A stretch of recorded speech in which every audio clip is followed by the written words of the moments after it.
એનપીએસએસના વિદ્યાર્થીઓને શાળામાં આવવા જવા માટેની બસમાં ક્ષમતાથી વધુ બાળકો બેસાડાતા હોવાનું સામે આવ્યું છે। વડોદરા શહેરમાં હરની બોટ દુર્ઘટનામાં 12 માસૂમ બાળકોથી લઈને 2 શિક્ષકોના મોતને પગલે સમગ્ર દેશને હચમચાવી મૂક્યો છે। જ્યારે બીજી તરફ નગર પ્રાથમિક શિક્ષણ સમિતિ દ્વારા પણ જે તે સમયે કોર્પોરેશન દ્વારા સ્લમ ફ્રી સિટી અંતર્ગત વસાહતો તોડવામાં આવી અને અન્ય જગ્યાએ ઝૂંપડાવાસીઓને રહેવા માટે સ્થાન આપવામાં આવ્યું।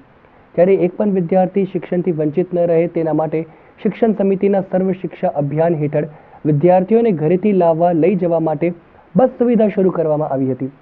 જે બસ સુવિધામાં વિદ્યાર્થી દીઠ શિક્ષણ સમિતિના એસએસએ વિભાગ દ્વારા 400 રૂપિયા ચૂકવવામાં આવે છે, પરંતુ આ વિદ્યાર્થીઓ કેવી હાલતમાં બસમાં જાય છે, એમને બેસવાની સગવડ મળે છે કે નહીં તે જોવાની તસદી પણ શિક્ષણ સમિતિના શાસનાધિકારી કે ચેરમેને લીધી નથી। સમગ્ર પ્રકરણ અંગે મીડિયાને માહિતી મળી છે કે એક બસની અંદર 32ની કેપેસિટીના સ્થાને 60થી વધુ બાળકોને બેસાડ્યા હોવાનું સામે આવ્યું છે। જે અંગે શાસનાધિકારીને પૂછતા તેઓએ સમગ્ર જવાબદારી માટે હાથ ખંખેરી લઈ તમામ જવાબદારીઓ સ્કૂલના આચાર્ય તેમજ વાલી મંડળની હોવાનું જણાવ્યું હતું। સમગ્ર પ્રકરણ મામલે આચાર્ય અને વાલી મંડળ પર જવાબદારી ઢોળી છે।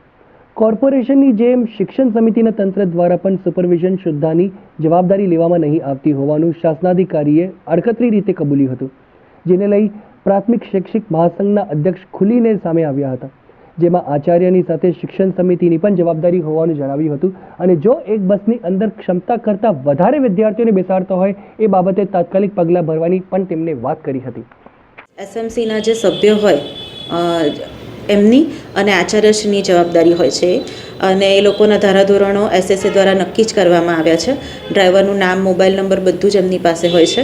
ગાડીની ફિટનેસ સર્ટિફિકેટ ને બધું જોઈને પછી એમણે નક્કી કરવાનું હોય છે। એમાં ઓવર કેપેસિટીમાં બાળકોને બેસાડવા એ કોઈને કોઈ જગ્યાએ ખતરનાક બાબત છે અને આ બાબતે શાસનાધિકારી મેડમ કે આચાર્ય એટલા જવાબદાર આ બાબતે હું નહીં કહી શકું, કારણ કે જ્યારે જવાબદારી આવે છે ત્યારે એમાં આચાર્ય, એસએમસીના સભ્યો હોય, જે તે શાળાના શિક્ષકો હોય, શાસનાધિકારી સાહેબ હોય કે ચેરમેનશ્રી હોય, બધા કોઈને કોઈ, પરંતુ આવી કોઈ ઘટના ન બને એના માટે અમે આવતીકાલે જ, હું અત્યારે જ શાસનાધિકારી મેડમ સાથે અને ચેરમેન સાથે આ બાબતે વાત કરીશ અને આવતીકાલથી જ સ્ટ્રિક્ટલી કે કોઈ પણ બસમાં, ટ્રાન્સપોર્ટેશનની કોઈ પણ વાહનની અંદર કેપેસિટી કરતાં વધારે બાળકો ન બેસે આ બાબતે હું કાળજી લેવાનું તાત્કાલિક સૂચન આપીશ।